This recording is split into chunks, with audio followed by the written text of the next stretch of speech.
এই কেমন আছো? পড়াশোনা করো তো? পড়তে হবে, নকল আর চলবে না। এটা কার ডায়লগ? আমাদের মিলন সাহেবের ডায়লগ। আর শিক্ষামন্ত্রী তার ডায়লগ, তিনি এখন উড়ে বেড়াচ্ছেন, নকল ধরে বেড়াচ্ছেন, অথচ প্রশ্নপত্র ফাঁস হয়ে যায় তার নাকের ডগা দিয়ে। তিনি বলেন যে এটা নাকি একটা তাকে ফাঁসানোর একটা প্রক্রিয়া, কিন্তু কি দুঃখজনক, প্রশ্নপত্র ফাঁস হয়ে যায়। পরীক্ষা কেন্দ্রে পানি, বাচ্চারা টেবিলের উপরে বসে বসে পরীক্ষা দেয়।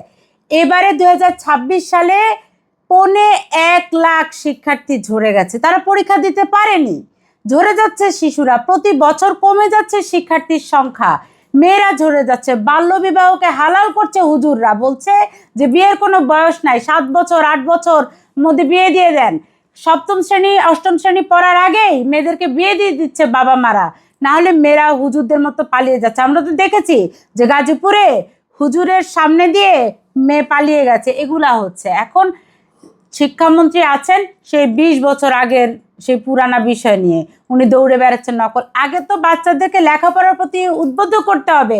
এখন মাদ্রাসাগুলোতে যে হারে বলাৎকার, যে হারে ধর্ষণ, স্কুলগুলোতে লেখাপড়া হচ্ছে না।